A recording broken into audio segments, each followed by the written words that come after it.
Another installment of Midweek Music Maelstrom is here. We are keeping you in tune with all the newest bands, local bands, art that you might not have heard. We know you guys need new music to listen to, and that's what we're here for. And today I could not be more excited to be interviewing Billy Bats and the Made Men. How are you guys doing? We're doing great. Glad you could have us. I'm doing good. Can I get you guys to introduce yourselves? I'm Brody. I sing, do the lead vocals, and I play guitar. I'm Nub Nub. I play the drums and I do backup vocals. I'm Stag. I play bass and I sing a little bit. Awesome. So how did the group kind of form? When you guys decided this was a project y'all wanted to do, how do you go about forming the band? Well, really, it just kind of naturally happened. We were, me and Andy, been jamming together since he was, young enough to play drums. And then we met Stag, and then, he liked the same music we did, so he just started playing bass with us, and we decided to start the band. Awesome. So how did you guys go about finding your sound? You guys have that nice, like, classic punk vibe. Like, I love it. I was listening to your stuff. I really fell in love with, Jesus, it's hard to even pick just one. It's just the whole thing, like, you can tell how all the songs are kind of cohesive and they flow together. So how did you guys go about finding your sound? We're just always been into kind of that early 80s hardcore stuff like Husker Du, Naked Ray Gun, Government Issue, all those kind of bands. So I'd say that's where it just kind of comes from. That's what we listen to all the time. So naturally, when we're making music, that's just what we made. Awesome. So you guys, when I was talking to you guys before we actually started recording the interview, you guys mentioned how you guys had been together for about 3 years or so, but COVID didn't count. How did COVID end up impacting this project? It actually, I'd say it's probably positive for us. Just we were able to sit down, write a whole bunch of new songs, which, is part of the new EP we just released through River Monster Records. And what we recorded with Joe Queer, we recorded an album with him. He produced it and everything. So that'll be out soon. So I'd say that was a positive thing for us. We hooked up with Rick from Geared for Productions. He saw one of our YouTube videos we posted and started wanting to book shows for us. So overall, I'd say it was positive for us in that aspect. Just we were able to kind of, regroup and work harder, practice more and all that kind of stuff. So you guys are a younger band. I believe you two are 19 and Nub Nub's 15. Yep. That's right. So was it intimidating at all, getting into the music scene, having to do shows and things like that? Did you ever feel like kind of nervous? I didn't. He's been doing it since, he's been playing since he was, how old were you, like 10? Yeah, I've been playing for a while. Since he was like 10, he's kind of been playing, so I guess he doesn't really know anything other than I don't get embarrassed anymore. So you guys all kind of, you just naturally gravitated towards showmanship. Yeah, I mean, it's something we've always done, so it's just kind of felt natural. The first, few times, of course, I felt nervous doing it and stuff like that, but at this point, I don't really think anything of it. Awesome. So where can people find you if they want to locate your music? Give Billy Bats and the Made Men a listen. Well, we're on all streaming platforms. You could get the new 7-inch EP through our Bandcamp. I believe it's just Billy Bats and the Made Men. Just look that up in Bandcamp. We also have, Russ CDs available, stickers, shirts, all that kind of stuff. And then our Facebook, just Billy Bats and the Made Men, Instagram, official Made Men. And that's about it, I believe. Awesome. So do you guys have any shows in the works? We have on February 12th, we're playing the Heck House with our good friend Close Encounter, and then we have some other local acts, Heather's Reference, Splooge, and Whack.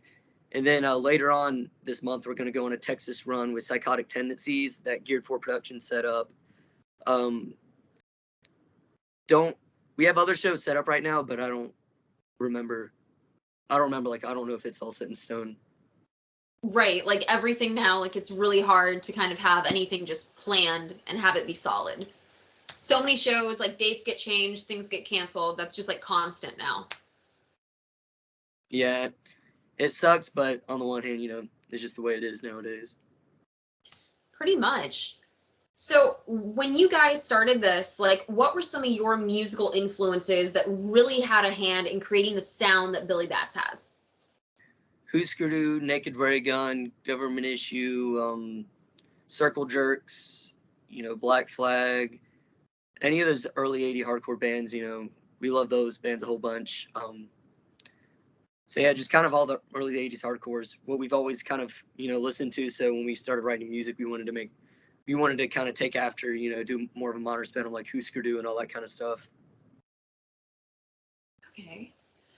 So when you guys have you guys done like a full tour since like the whole COVID thing? We've done a few. Last July we did a tour with us Symptoms, and we actually did a tour with them again. Yeah, he's wearing the Symptoms shirt. We did a tour with them December. We did a little holiday run with them.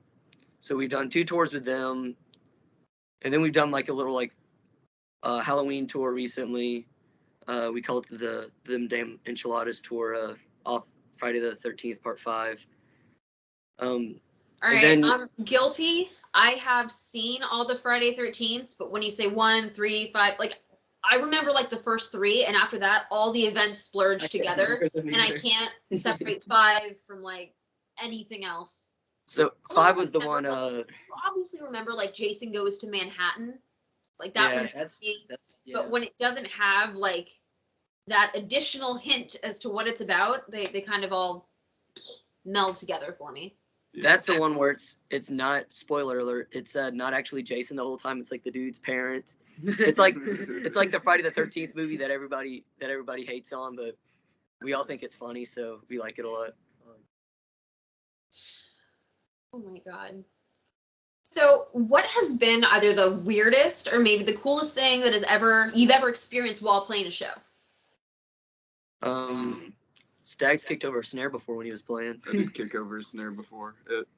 It's just one of those things that just happened. He also busted a ceiling tile. I did bust the ceiling tile as well. Well, how did that Say again. How did that happen? Like, how close were you to the ceiling? He's just Stag. That's the only reason why. Who knows what goes on? I can't even explain what goes on. It just, things happen, and then I realize, So what do you find to be one of the biggest challenges in maintaining a band? Just, I guess the biggest thing is making sure you're staying active and constantly doing something. Because if you're not doing anything and, you take a break for a few months, people forget about you and forget about the name. So it's constantly the grind. You got to work on shows all the time. You got to work on new music all the time.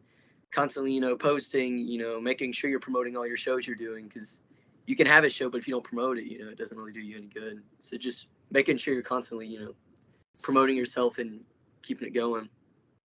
So when you guys are making new songs, what's that creative writing process kind of like?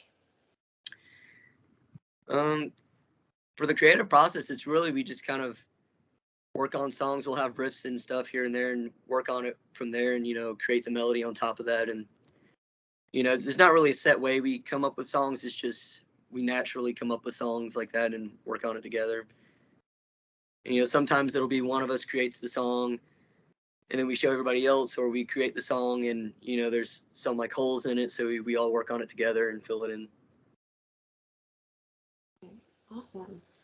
So do you guys have any merch? We do have merch on our Bandcamp. We have shirts, stickers, the new 7-inch CD for our first album. And that's about it right now. Like I said, soon we're going to hopefully be releasing our next album that Joe Queer produced, and hopefully get that on vinyls everywhere and stuff like that. Awesome. You guys have certainly been keeping busy. Yeah, we try to at least do a little weekend run every month, stuff like that. Constantly trying to do stuff just to make sure our name stays out there. All right, so do you guys have any new singles or videos or anything upcoming that people should keep an eye out for? Most recent music videos off our 7-inch, Any Other Way, that's on our YouTube.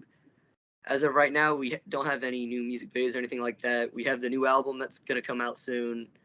Other than that, just we have a couple of shows coming out soon. Like around June, we're going to do a tour with Close Encounter from Charleston, South Carolina.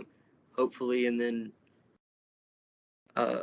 we're gonna do, I forget, in the next month or two we're gonna do like go up to Washington D.C., New York, and Philly, do some shows up there. We have the Texas run this month, so just more shows coming up. So you guys got recommended to me by a previous interviewee, Gabe Segarra of Energy. So how has it been playing in like alongside that scene? The Charleston scene is awesome. Everybody's so supportive. Everybody's nice. That's what I heard. Yeah, we went up there recently where we met Gabe. We went up to see the Circle Jerks in North Carolina, and no band was playing there. Just everybody from the Charleston scene went up there, stayed in a hotel to see Circle Jerks, and we went up there too. And Circle Jerks are amazing as always, but it's always fun hanging around everybody from that scene. They're all super supportive. The bands around there, just every band is great. Every time you get put on a bill there, just you're playing with all great bands, so it's just always fun going up there, and you're going to get a good show when you go to South Carolina. So if I'm not mistaken, you guys are an Atlanta-based band, is that right? Yes, ma'am. All right, so how does that scene differ from, say, Charleston or anywhere else? How would you describe the Atlanta scene? The Atlanta scene's like the Charleston scene. The Atlanta scene's been supportive of us, and it's always fun playing. I'd say the biggest difference is probably just music style. Like down here in Atlanta, it seems to be more of an oi and street punk crowd, and then versus Charleston, you get more. There's a little more variety. There's more, like the 80s hardcore kind of sounding stuff. You have more of like the kind of the 90s sounding stuff. Like it's just more of a mix up there. Atlanta's also seems to be a lot bigger than Charleston, so Charleston kind of has that close-knit community as well, and Atlanta does too. It's just a much bigger type of deal. Awesome. Well, we'll have to see about getting you guys down in my neck of the woods, because I would love to see a show. Heck yeah, we're always down. Yeah, you guys have been great. Thank you so much for letting me do this interview.